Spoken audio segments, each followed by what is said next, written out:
Se me hizo muy interesante ese caso de la Sierra de Chihuahua, donde a través de la antropología física... Creo que nos hablan allá. No les hagas caso. Ok. Bueno. No, que se demostró a través de antropología física que los actuales habitantes eran descendientes de las personas enterradas, Ajá. que eran dueños de la tierra. O sea, a través de la antropología forense se demostró que alguien era, si era de allí. Claro. Se me hace padrísimo ese caso. Ahora no.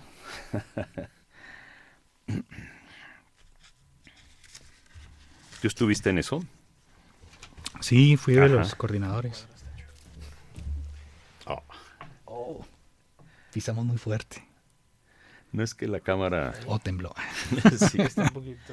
Es que la cámara capta como si fuera ojo de pescado. Pues, ¿sabes? Lo chiquito se ve como ojo de pescado. Así. Entonces tienes que enchuecar las cosas para que se vean derechas. Oye, entonces me voy a ver muy gordo, ¿ya? Te vas a ver gordo, cachetón. No.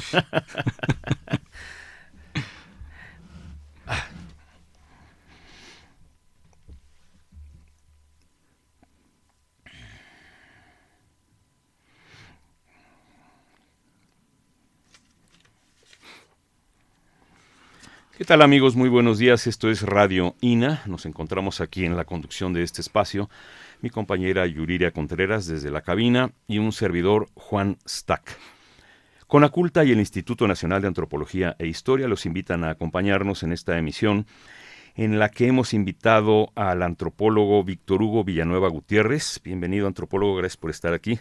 Gracias por la invitación. Muy buenos días. Buenos días. Y con él vamos a platicar sobre el proyecto que lleva por nombre Atlas de los Sistemas Normativos Indígenas en México. Víctor Hugo Villanueva es originario de Chihuahua, aunque actualmente trabaja aquí en la Ciudad de México. Ya nos platicará dentro de la conversación acerca de sus actividades, porque se ha trasladado, ido y venido. Víctor Hugo, para empezar, pues vamos a definir de qué estamos hablando. ¿Qué son los sistemas normativos indígenas? Que es de lo que vamos a hablar sobre el Atlas, sobre este tema. Sí, claro. Uh-huh. Digamos que en términos operativos el sistema normativo indígena o comunitario, como también se le conoce, es un conjunto de reglas basadas en principios que culturalmente han sido definidos desde las propias comunidades a lo largo de la historia, ¿no? De su propia historia, pues, como comunidad. Y esto, digamos, tiene un carácter sistémico, dado a que dichas reglas y principios pues se relacionan no solo con el ambiente, digamos, propiamente jurídico de las comunidades, sino tienen relación con, por ejemplo, sus formas de producción económica, ¿no? Y sobre todo un soporte cosmogónico particular, ¿sí? Entonces, digamos que ese carácter sistémico de totalidad es lo que nos permite identificar, ubicar o visualizar los sistemas normativos al interior de las comunidades indígenas. ¿Qué diferencia hay de estos sistemas normativos con, digamos, la estructura jurídica que manejamos en todo el país? Digamos, la Constitución, las constituciones de los estados, leyes locales, leyes federales, no sé. ¿Qué diferencia hay de esos sistemas normativos a las reglas jurídicas que acostumbramos utilizar? Claro. Pues digamos que como producto histórico y social, el sistema normativo en las comunidades se diferencia del sistema normativo central o de Estado, básicamente a que tiene, por ejemplo, formas de proceder distintas, ¿no? Formas de proceder que bien se soportan en la oralidad, ¿verdad? Como el medio de transmisión de este conjunto normativo comunitario, pero también porque están filosóficamente posicionados en otro terreno, ¿no? Uh-huh. Por ejemplo, el sistema normativo indígena o comunitario se soporta en un tipo de democracia participativa directa, ¿sí? En diferencia del sistema normativo central o de Estado, donde todo es a través de una representación legal. Es decir, digamos que el espacio que se le da a la persona sujeta en un procedimiento, por ejemplo, penal, ¿no? Es siempre a través de un representante, y en las comunidades no. En las comunidades, las personas sujetas a algún procedimiento intracomunitario tienen que ser ellos mismos los que se presenten frente a la junta indígena o a la asamblea para dirimir el asunto, ¿no? Uh-huh. Entonces, digamos que ya en términos filosóficos y políticos, pues eso nos posiciona en una diferencia muy marcada que nos habla incluso de una cultura política distinta. Te pregunta Yuriria si los sistemas normativos es lo que antes llamábamos usos y costumbres. Sí, digamos que esa categoría de usos y costumbres tiene su origen en las leyes de Indias, ¿no? Entonces, desde aquel entonces, en la época del virreinato, se planteaba el reconocimiento de los usos y costumbres de los pueblos y comunidades indígenas, en tanto estos no trascendieran, por ejemplo, la estructura organizativa virreinal, ¿sí? Y desde allá venimos arrastrando esta categoría, arrastrando también con ello o digamos permitiéndole que persista una diferencia conceptual muy profunda en el sentido de que por sistema normativo entonces se va a entender lo que decíamos ahora, ¿no? Un conjunto de reglas fundadas en principios culturalmente definidos y que, digamos, soportan la convivencialidad al interior de la comunidad, y es sistémica en tanto que no son prácticas aisladas las unas de las otras. Uh-huh. Y la categoría de usos y costumbres te deja de manera aislada, ¿verdad?, la posibilidad de visualizar al interior de las comunidades una práctica sistémica del derecho, ¿no? El uso y costumbre no, el uso y costumbre te remite a la tradición o a la fiesta, ¿no? Uh-huh. O a ciertas reglas que pueden ir cambiando según el estado de ánimo, por ejemplo, de la autoridad comunitaria, pero no te permite posicionar esta realidad comunitaria en términos equivalentes, ¿verdad?, frente al sistema normativo central o de Estado. Uh-huh. ¿Todos los estados de la República reconocen la normatividad legal de los pueblos y comunidades indígenas? A la fecha, solo 26. Ajá. Solo 26, y los estados restantes pues están en vías de reconocer digamos, la diferencia cultural en el término de los sistemas normativos, dado por ejemplo, a la constante migración, ¿verdad?, que los integrantes de pueblos y comunidades indígenas hacen a distintas ciudades y a distintos estados, ¿no? Esto implica que, por ejemplo, estados en los que a la fecha no se contabilizan pueblos originarios, ¿verdad?, como parte de sus ciudadanos, por efecto de la migración, están entonces ahora, digamos, viéndose impactados por ello y con la necesidad de generar normatividad a través de la cual se le reconozcan los derechos a los integrantes de estas comunidades en situación de migración, ¿no? Uh-huh. ¿Nos podrías poner un ejemplo concreto de algo que tú hayas vivido, que hayas analizado, estudiado de cerca, de cómo se conviven estos dos sistemas jurídicos o normativos, como los quieras llamar? Uh-huh.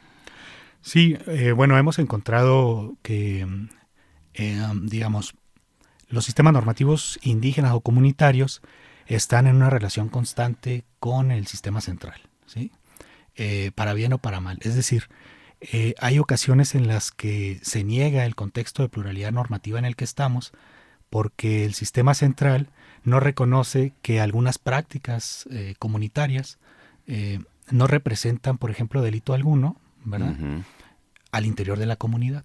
Sin embargo, digamos que el sistema central va definiendo entonces qué delitos, qué hechos, ¿verdad?, se pueden considerar como delitos, ¿no?, al interior y al exterior de las comunidades indígenas. Y entonces, cuando el sistema central hace esta definición, por ejemplo, de delitos graves o delitos menores, le permite al sistema normativo indígena resolver sobre delitos menores, ¿no? Uh-huh. Sobre delitos graves no le permite resolver, aunque en las comunidades indígenas, esto es dato etnográfico, hemos encontrado que lo que para el Estado central es delito grave, es posible que se resuelva dentro de las comunidades a través de su propio sistema normativo. Entonces, digamos, a lo largo del proceso histórico colonial y desde el establecimiento del Estado moderno mexicano, los pueblos y comunidades indígenas han retomado, ¿no?, algunas instancias jurídicas propuestas por el Estado. Uh-huh. Pero aquí nosotros debatimos en relación a la forma de la norma y el sentido de la norma o el contenido de la norma. En este sentido, en términos conceptuales, lo que planteamos nosotros es que precisamente hay una adaptación de la forma de la norma o de las instancias jurídicas estatales, pero el sentido comunitario, ¿verdad?, reviste a esta forma de la norma y le da otro cariz, ¿no? Por ejemplo, la cárcel en las comunidades indígenas. Uh-huh. En Chihuahua, en la cultura rarámuri, en muchas de las comunidades que todavía tienen, digamos, su sistema normativo muy firme, hemos encontrado que efectivamente en las rancherías cabeceras, que es donde generalmente se encuentra el albergue o la escuela primaria, se encuentra la tienda Diconsa, ¿no?, una tienda de abarrotes, y también la capilla o el templo, ¿verdad?, que le da, digamos, cierta identidad residencial a la comunidad. Uh-huh. Es un espacio sacralizado, ¿no?, en donde se llevan a cabo festividades como Semana Santa, como por ejemplo el Día de la Virgen de Guadalupe o el 2 de febrero, etcétera, ¿no? Depende pues el calendario agrícola ritual de cada una de las comunidades. Y esto es lo que constituye una cabecera, una ranchería cabecera en la Sierra de Chihuahua. Ahora, esta cabecera cercana, esta cabecera tiene también otro edificio, ¿verdad?, que se localiza cercano ya sea a la capilla o incluso a la tienda comunitaria. Y a esta le llaman cárcel, ¿no? Uh-huh. O incluso también, digamos, hay una mutación lingüística ahí y le pueden llamar también Comerachi, como el lugar de la comunidad, ¿sí? Uh-huh. Entonces este lugar de la comunidad... Perdón, ¿esto quiere decir que el concepto cárcel no existe en Rarámuri? No existe. Ah. Entonces hacia allá vamos. Entonces este lugar, ¿verdad?, que se llama Comerachi, puede fungir como bodega de la comunidad, como lugar de reunión, ¿no?, o como cárcel. ¿Pero qué implica que funcione como cárcel? Pues implica precisamente que la forma de la norma ha sido captada por la comunidad, ¿no?, y entonces la propia comunidad tiene su cárcel. Pero el sentido, ¿verdad?, que se le da al hecho de tener ahí esta forma de la norma, esta instancia que es la cárcel, tiene precisamente otro significado, ¿no? Y el significado es precisamente que permite, ¿no?, al recluso, por decirlo, digamos, en términos de la cultura jurídica central, que el recluso reflexione sobre los hechos en los que lo están juzgando, que reflexione. Entonces no se le priva de su libertad por más de, por ejemplo, 24 horas, ¿no? Él puede estar ahí reflexionando durante 8, 9 horas, ¿no?, y posteriormente le permiten salir y presentarse ante la junta de la comunidad y exponer, ¿no?, lo que pensó al interior de la cárcel. Entonces, al exponer lo que piensa el individuo, sujeto a un proceso, digamos, judicial al interior de la comunidad, lo que hemos observado en sus discursos es que precisamente la cárcel está entonces desplazando, ¿no?, al hecho previo de que anteriormente en estas comunidades se expulsaba al agresor, por ejemplo. Se expulsaba al agresor de la comunidad y no se le permitía regresar hasta que él mismo fuera de la comunidad, ¿no?, reflexionara y entonces viera la necesidad de regresar e instaurar de nuevo la cohesión comunitaria. Entonces, en este sentido, pues la cárcel sería la forma de la norma, ¿no?, que están adaptando, pero el sentido sigue siendo el mismo, que reflexione sobre el hecho en el cual se ve involucrado y entonces eso le permita, ¿verdad?, tomar conciencia sobre ello y reintegrarse a la comunidad. No es como en el aparato jurídico central, en donde la reclusión pues tiene otros fines, ¿no? La reclusión sigue fundándose en épocas actuales en la introyección de la norma corporal, ¿verdad?, psicológica y culturalmente hacia la persona indiciada, ¿sí? Es decir, hay que normalizarlo, ¿no? No importa si si la cohesión ciudadana o social, ¿verdad?, se vuelve a conseguir, se restaura, ¿no? Lo importante es que el indiciado aprenda la norma, ¿no? Y al aprender la norma, no importa que pase por cualquier situación adversa dentro del sistema penitenciario, mientras tanto la aprenda. Y acá no, es sumamente distinto, ¿no? Pero como dices, es aplicable solo en delitos no graves. Para el sistema normativo central sí. No sé. ¿no? Ajá. Pero para el sistema normativo comunitario no. Ya. Hay casos, por ejemplo, de homicidio que han sido juzgados en las comunidades indígenas a través de su propio sistema normativo y lo han resuelto, ¿no? Uh-huh. Y una de las formas en las que lo han resuelto es que precisamente el homicida, por así decirlo, queda, digamos, en el entendido de que tiene que hacerse responsable por su familia propia y también por la familia del doloso, ¿no? Claro, porque si a él lo meten a nuestra cárcel, etiquetándola así, dos familias se quedan en el desamparo, la del homicida y la del asesinado, digamos. Así es. Ajá, ¿no? entonces la ley contempla otra solución para ese problema. Bueno, como dijimos al principio, íbamos a hablar sobre el Atlas de los sistemas normativos indígenas en México. ¿Qué antecedentes tenemos de este proyecto de hacer un atlas, o por qué es necesario hacer un atlas de todo el país sobre este tema? Sí. Bueno, nosotros vimos la necesidad de contar con un documento de este tipo, precisamente porque la experiencia del peritaje antropológico a lo largo de estos 10 últimos años, por decirlo menos, nos indica que al momento de llegar a una resolución de un conflicto por medio del sistema normativo central, en su mayoría, aunque hayamos participado en la elaboración de la argumentación jurídica, antropólogos o especialistas de la cultura, este tipo de argumento no se toma en cuenta, ¿no? Se desecha y entonces las sentencias, a lo más que llegan a argumentar en términos de la diferencia cultural del indiciado, en este caso de una persona indígena, es a definirlo como atrasado mental, como pobre, como marginado, ¿no? Como una persona que no fue a la escuela y que por tanto no entra dentro de la media nacional, ¿no? Como ignorante, pues, ¿no? Y entonces, en base a eso, disminuyen la penalidad o excarcelan a las personas, ¿sí?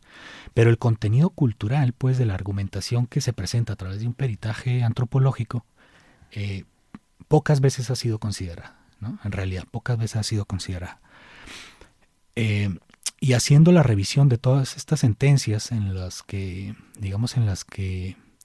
hemos participado dentro del proceso judicial como antropólogos, pues nos hemos dado cuenta de que habría que trascender entonces el campo del ejercicio del peritaje antropológico para posicionar desde otro tipo de documento, como sería el Atlas, el contexto de pluralidad normativa en el que estamos, ¿no? Entonces, en ese sentido, un poco ese es el antecedente. Lo que intentamos conseguir con el Atlas es precisamente contar con un material, un texto escrito acompañado de una serie de DVDs en los que se proyecte a través de mapas interactivos la ubicación de los sistemas normativos indígenas en estos 26 estados que reconocen la diferencia cultural y los derechos indígenas. Ahora, digamos, eso es lo que esperamos nosotros, ¿no? ¿A qué nos vamos a enfrentar cuando, por ejemplo, presentemos este material, ¿no? Pues nos vamos a enfrentar precisamente a que hay una ideología muy fuerte todavía dentro del aparato normativo del Estado en el que se justifica, ¿no? Se justifica de alguna manera el ejercicio monopólico, ¿verdad?, de la creación de legislación y su ejecución por parte del Estado Nacional. Entonces, digamos que con el Atlas, posicionando el contexto de pluralidad normativa, lo que intentamos hacer es abrir un poco ventanas, ¿no?, ventanas para que la ideología jurídica central mexicana, ¿no? Se permita observar este contexto de diversidad. Bien. Mencionaste ahorita un término que me gustaría que extendieras, lo del peritaje antropológico. O sea, qué alcance tienen los peritajes antropológicos? Digamos, operativamente el peritaje es un medio de prueba, Uh-huh. no es una prueba en sí, ¿no? Entonces, dentro de un proceso judicial cualquiera, hay una etapa que se le denomina etapa de instrucción. Y en esta etapa es cuando cualquiera de las partes puede presentar la prueba que considere pertinente, ¿no? Para probar ya sea su inocencia o argumentar de manera más extensa sobre precisamente la diversidad cultural, ¿no? Que sería el objeto del peritaje antropológico.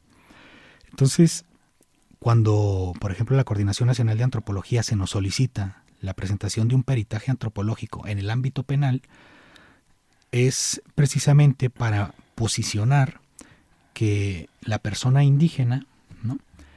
Está inscrita, ¿verdad?, en un sistema normativo indígena comunitario, ¿verdad?, y que es desde ahí, desde esos parámetros, desde donde se debe considerar, ¿sí?, la penalización de los hechos, ¿no? Porque puede resultar, como decíamos en un principio, que los hechos constitutivos del delito no representen tal dentro de la comunidad. Entonces, ese sería como el objeto del peritaje antropológico en materia de pueblos y comunidades indígenas, ¿no? Pero se puede presentar, digamos, en una variedad muy amplia de situaciones y posibilidades, ¿no?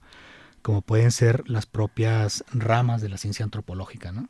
Se pueden presentar en materia de arqueología, historia, etnohistoria, etnología, lingüística, etcétera. Bien, pero la mayoría de solicitudes a la fecha tienen que ver con personas indígenas sujetas a procedimientos penales.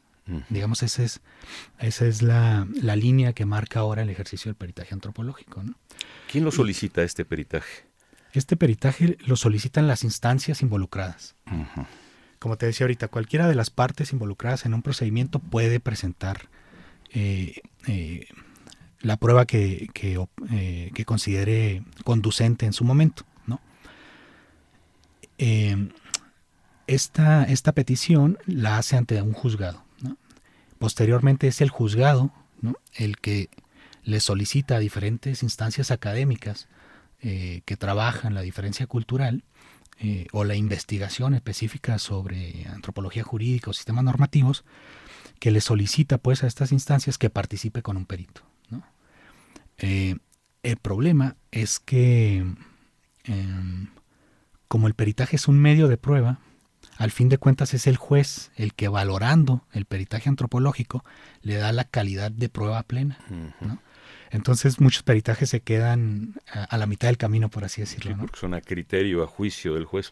Exacto. Y aunque ellos dicen que todas sus valoraciones son sistemáticas y objetivas, ¿no?, en realidad nosotros, digamos, como estudiantes de la cultura, sabemos que detrás de toda sistematicidad, toda objetividad, hay un acto subjetivo, ¿no?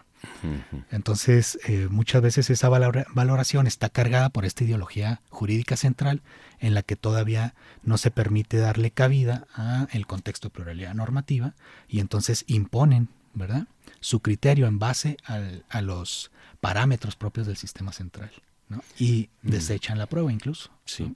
¿No? En un peritaje criminalístico pues, se buscan huellas dactilares, armas homicidas, objetos del delito, coartadas, no sé, una serie de elementos a los que estamos acostumbrados a escuchar.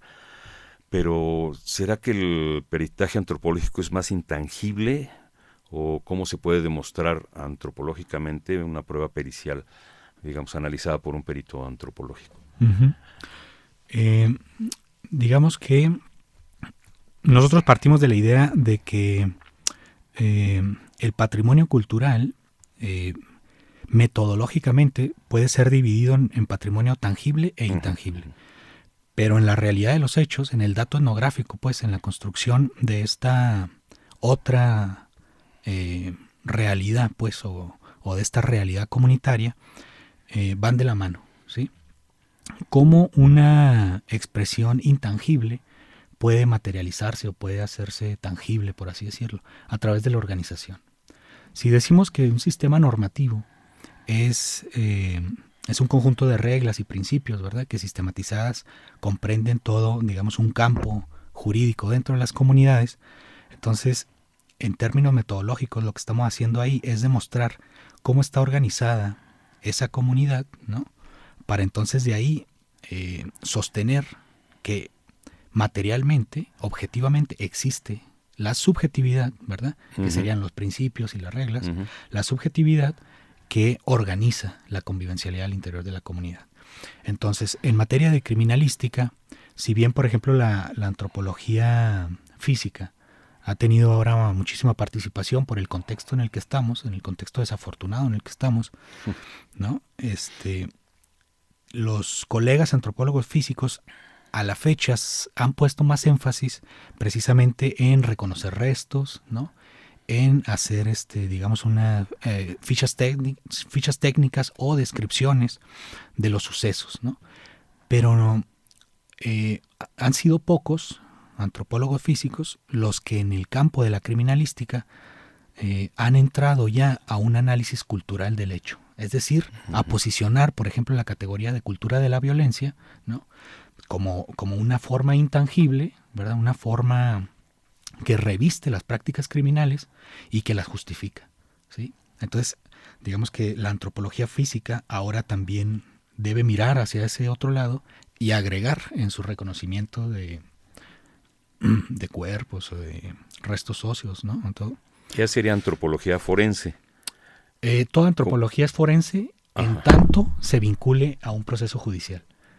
O pudiéramos decir, toda ciencia es forense en tanto se vincule a un proceso judicial, ¿no? Sí. Entonces, ahora en la criminalística, los compañeros en antropología física, que por ejemplo van y hacen su exposición en el diplomado de peritaje en ciencias antropológicas que tenemos acá en la Coordinación Nacional de Antropología, están planteando esta necesidad, ¿no?, de cómo en principio el antropólogo físico puede recurrir al etnólogo o al antropólogo social para precisamente lograr un argumento antropológico más sólido, más amplio, que permita introducir esta categoría, por ejemplo, de la cultura de la violencia que decíamos, ¿no? ¿Qué preparación especial necesita tener un antropólogo para, digamos, no sé si se titule uno, tengo un permiso para ser perito antropológico? No, en realidad, digamos, el Código Federal de Procedimientos Penales, e incluso el Código Federal Civil, lo único que establece para los peritos es que sea una persona, ¿no?, con habilidades técnicas y científicas en la materia en la que va a presentar el medio de prueba. Entonces, en ese sentido, cualquier antropólogo con cédula profesional puede ser un perito en antropología. Te lo pregunto porque ahorita durante la plática, y como hablas de temas muy específicos, como que tienes mucho lenguaje jurídico, llamémoslo así. O sea, se ve que te has especializado, que has estudiado, que conoces las normas, las reglas, los reglamentos, las leyes, en fin. Y es una preparación más específica, ¿no? Sí, digamos que la experiencia nos ha ido conduciendo hacia allá, ¿no? Porque como platicábamos en un principio, antes de comenzar la plática, yo me especialicé en antropología política. Entonces trabajé con el maestro Augusto Urteaga esta área de la antropología cultural, ¿no?, la política. Entonces, algo que mencionaba el maestro Augusto es que toda antropología es política, en dos sentidos. Uno de los sentidos es que toda antropología es política porque puede tomar indirecta o directamente como objeto de estudio la política, ¿no? Cuando uno hace, por ejemplo, antropología económica, también indirectamente está haciendo antropología política, porque está entonces hablando de la forma de organización, ¿verdad?, y el poder que está en torno, por ejemplo, a las formas de producción, ¿sí?, en alguna comunidad o en alguna sociedad. Cuando uno hace antropología simbólica, el símbolo, por definición, ¿no?, digamos, tiene contenido político, es decir, ¿qué lo hace que sea símbolo, no? Pues una relación política, ¿no? Si no, no es símbolo. Es decir, no tiene consenso para ser reconocido como tal dentro de una cultura específica. Y es antropología política también en el sentido de que en el gremio, ¿no?, estamos metidos en política, ¿no? Todo lo que hacemos, todas las propuestas políticas o posiciones académicas que asumimos son posiciones políticas en tanto que entran al debate con otras posiciones, ¿no? Y así, entonces, en esta idea de lo que pudiéramos entender por antropología política, al comenzar a hacer peritajes antropológicos, nos damos cuenta de que, por ejemplo, estas lecturas que hacen los jueces de los peritajes antropológicos, pues también es una lectura política, ¿no? También es una lectura política en tanto que niegan o reconocen el contexto de pluralidad normativa. Entonces, ¿qué tiene que hacer uno como perito o como antropólogo jurídico para aproximarse al discurso de los juristas? Pues aprender sus categorías, ¿no? Aprender sus categorías, sus formas conceptuales de trabajar y de interpretar el derecho para entonces, digamos, aproximarnos más a un diálogo posible. Uh-huh. Entonces estamos hablando del principio aristotélico del animal político, el miembro de la polis, o sea, todo lo que hagas es político, efectivamente. Uh-huh. Muy bien. Le recordamos que estamos transmitiendo a través de Radio INA, que estamos platicando con el antropólogo Víctor Hugo Villanueva sobre el Atlas de los Sistemas Normativos Indígenas en México, sobre los peritajes antropológicos y otros temas. Mencionaste al maestro, al antropólogo Augusto Arteaga Castro. ¿Se puede decir que él fue el iniciador, el precursor de estos temas o hay antecedentes? Sí hay antecedentes, pero el trabajo sistemático sobre peritaje antropológico lo inicia el maestro Augusto Arteaga. ¿Cómo en qué año más o menos? Sí, bueno, esto lo inicia él a finales de los 90, principios del 2000, ¿no? Uh-huh. A tal grado que él, como parte, digamos, de su labor institucional en el INA, lo que hace es promover el proyecto de peritaje antropológico en la Sierra Tarahumara, ¿sí? Y entonces esto implica, pues, que ya como proyecto propio de investigación de un investigador del instituto, esto se hace ya un trabajo sistemático, es decir, se está al pendiente de las situaciones jurídicas en las que se ven involucradas personas indígenas en una región del norte de México muy localizable, que es la Sierra de Chihuahua, pero ahí ya no estamos hablando de la presentación de peritajes antropológicos dispersos, ¿no?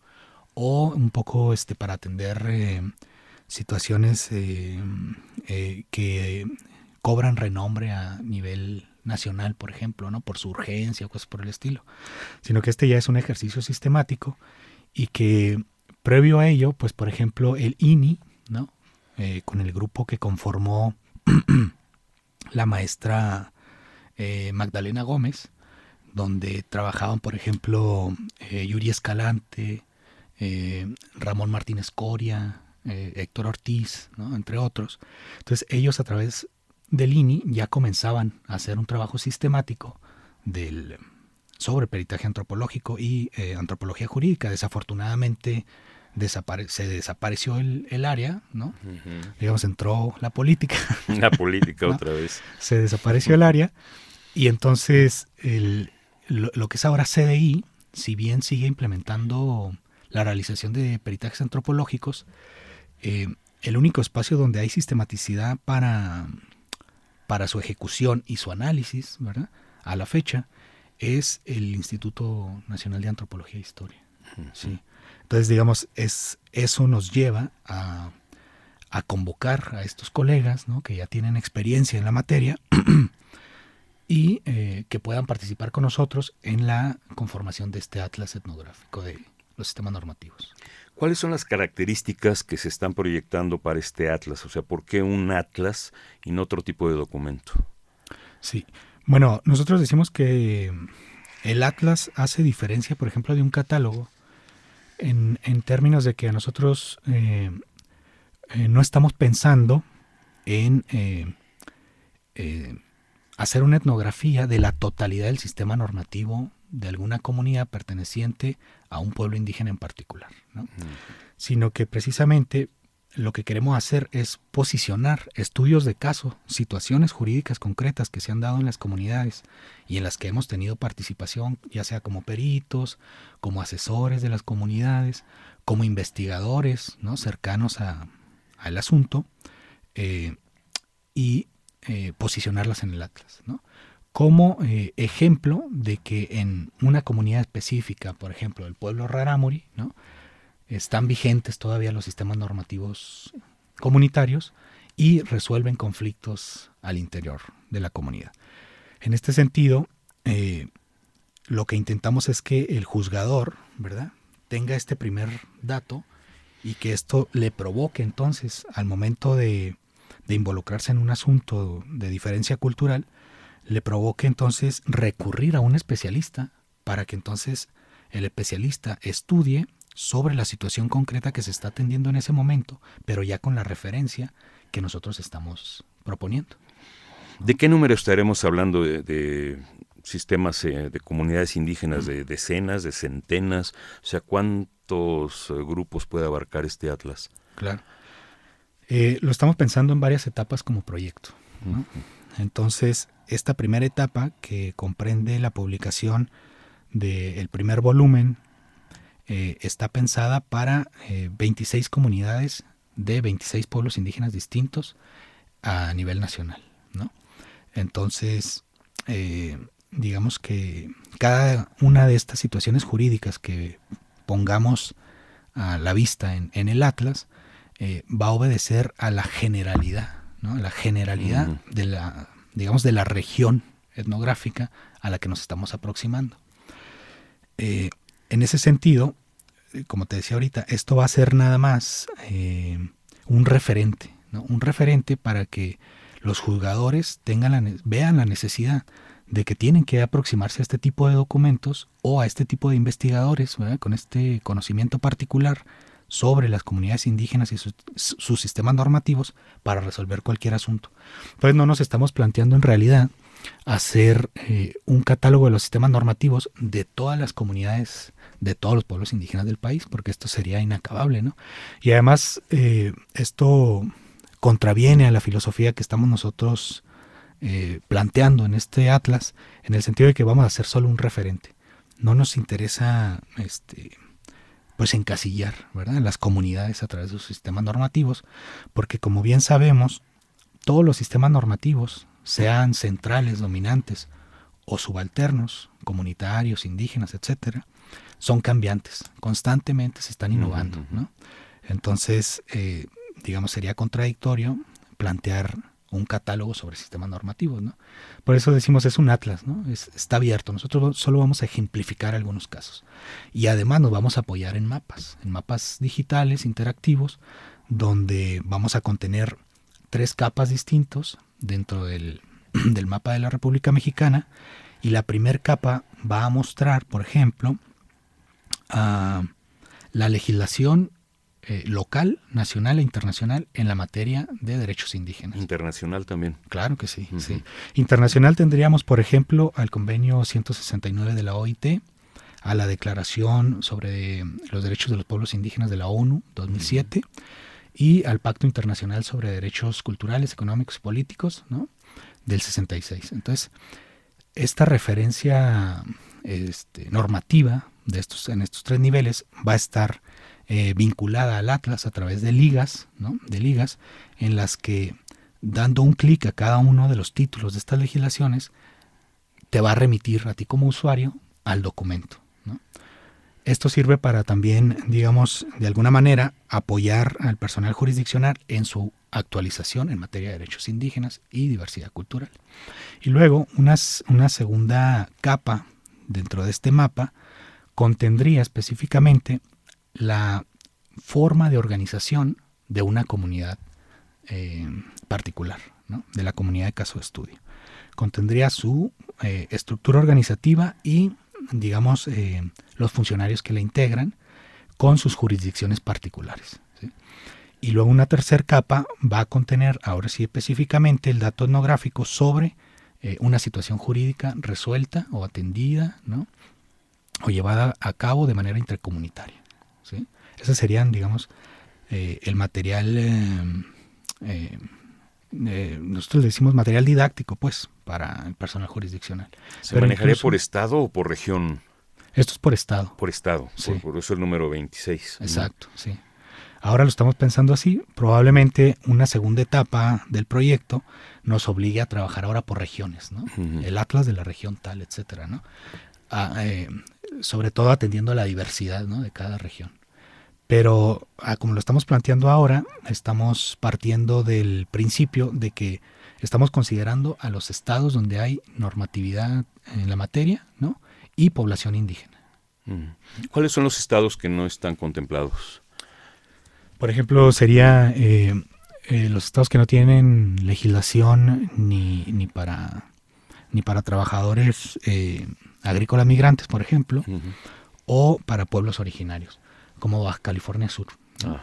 Baja California Norte sí tiene legislación, ¿no?, y tiene población indígena. Entonces ahí tenemos unos casos que a nivel nacional han llamado la atención, como el caso de la pesca entre los Cucapá, ¿no?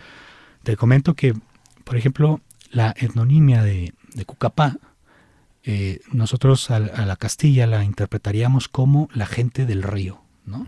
O la gente que vive del agua. Del agua. Sí, entonces el sistema normativo central criminaliza la pesca, ¿verdad?, que los Cucapá tienen en la actualidad, porque les niega primero su condición de indígenas. Les dice, no, pues ustedes ya no son indígenas, ya más bien son mestizos, ¿no? Porque ya muy pocos hablan la lengua, porque ya no se visten con su traje tradicional y este tipo de cosas, ¿no?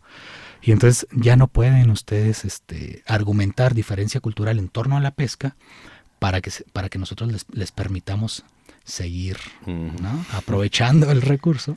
Volvemos a lo político. ¿No? Para que ustedes puedan seguir aprovechando el recurso, y entonces los criminalizan. Y ahorita, justamente en este momento, están en un proceso penal importante, ¿no?, que ya ha escalado a nivel internacional. Ya han presentado su denuncia ante la Comisión Interamericana de Derechos Humanos, por ejemplo, ¿no?, de la OEA.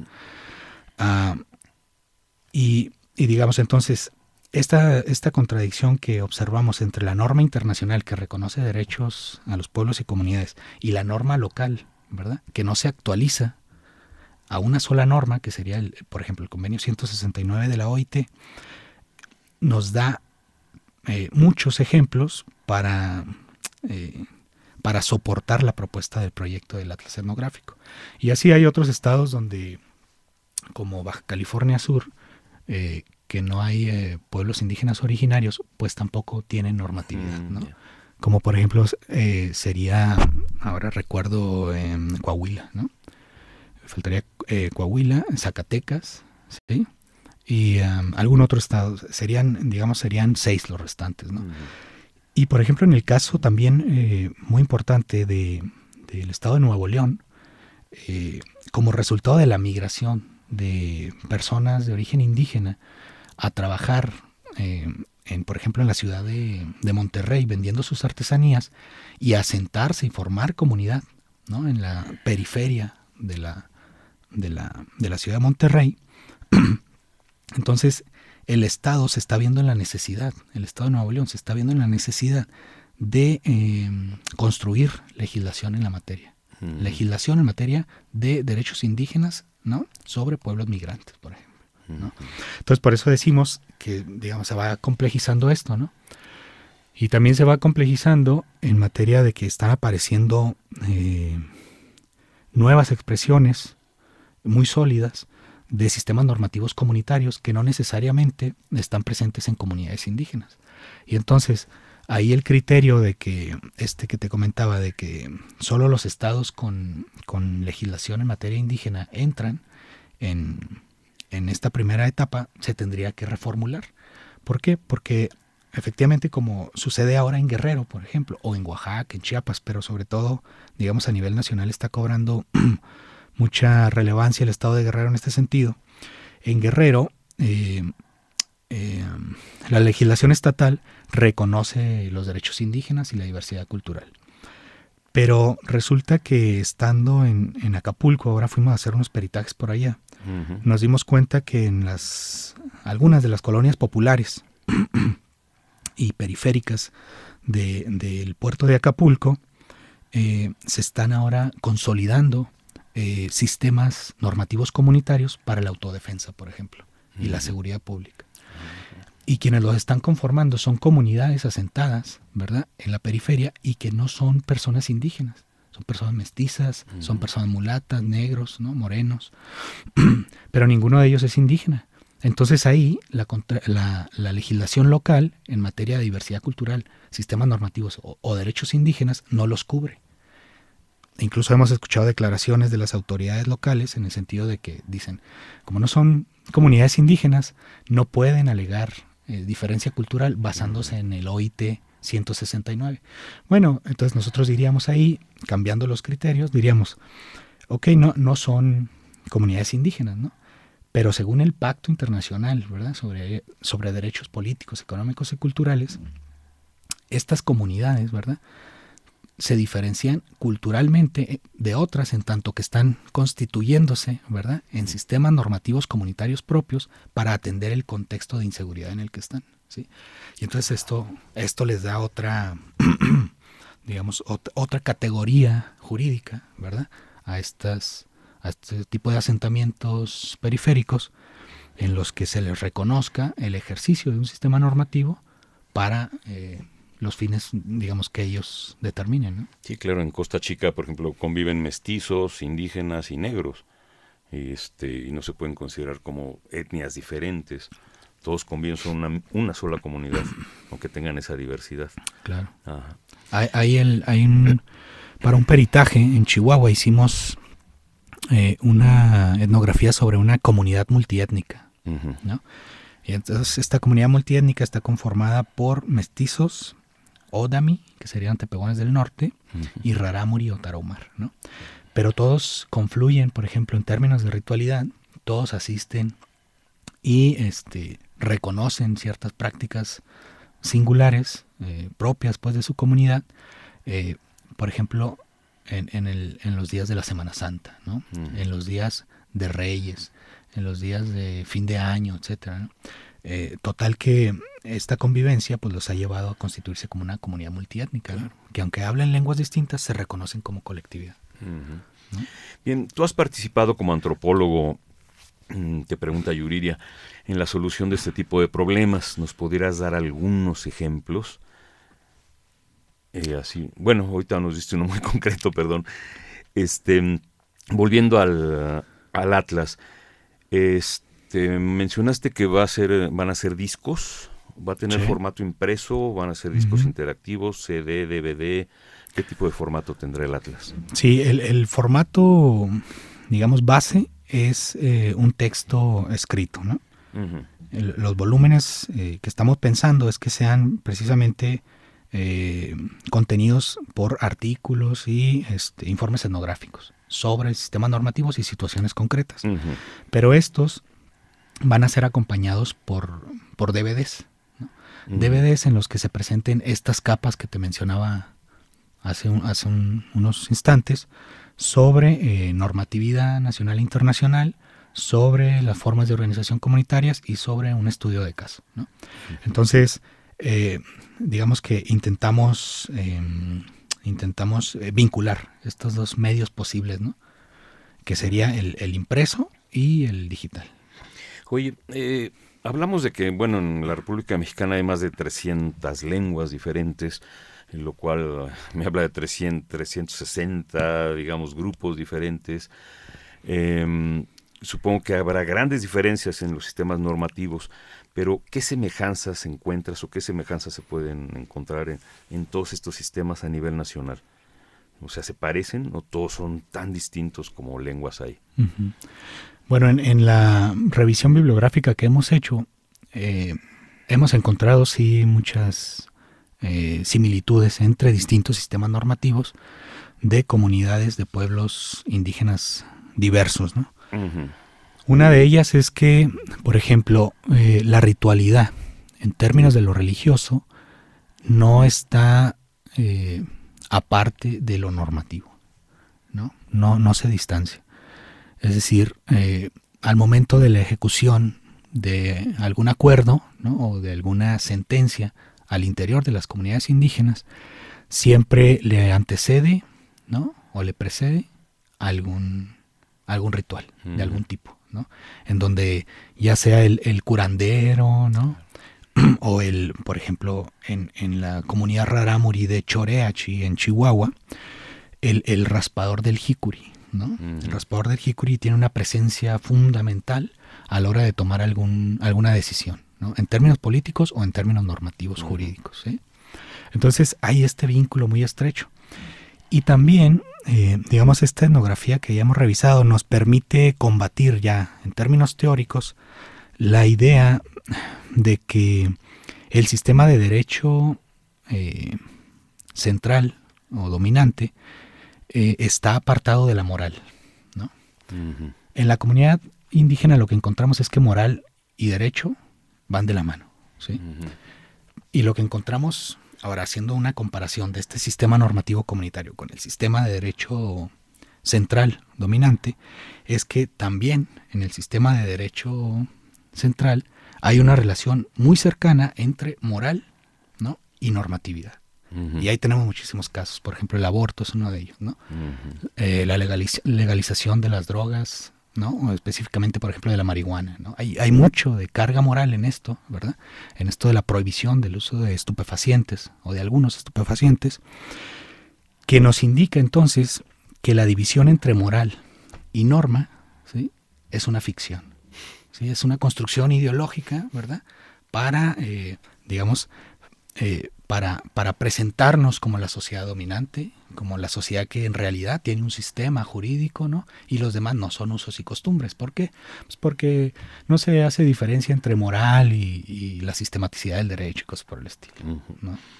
¿Qué tipo de especialistas deberían participar en la creación de este atlas? Hemos hablado de antropólogos, obviamente, pero ¿qué otros especialistas? Bueno, ahora conformamos, hace 15 días aproximadamente, conformamos un equipo de trabajo muy importante y me parece que muy sólido en términos académicos, porque acá vamos a estar trabajando antropólogos sociales, jurisconsultos, filósofos, sociólogos, ¿sí? Entonces, la idea es precisamente que, digamos, esta pluralidad de disciplinas trabajando para un proyecto en específico con una filosofía en particular, ¿verdad? Para posicionar los sistemas normativos comunitarios, nos permita tener visiones distintas. Uh-huh. Visiones distintas y entonces desde esa diversidad de visiones construir conceptos ricos, ¿no? Muy densos en su contenido, ¿no? Porque entonces el antropólogo se va a permitir dialogar directamente con un jurisconsulto, ¿no? Con un doctor en derecho, por ejemplo, ¿no? O con un filósofo en derecho, ¿no? Para salirnos precisamente de los debates, digamos, que obedecen más a las parcelas disciplinarias de cada uno, y entonces en realidad el diálogo, ¿no? queda un poco marginado y lo que se da más bien es la confrontación. Entonces acá queremos hacer un diálogo entre estas disciplinas para generar conceptos, ¿no? O reformular conceptos. Esa es la idea de tener a un grupo multidisciplinario de investigadores que estén trabajando acá en este proyecto, ¿no? Sí. Nosotros decimos de compañeros claro, que están trabajando en el proyecto. Sí. Nos quedan 6-7 minutos de conversación.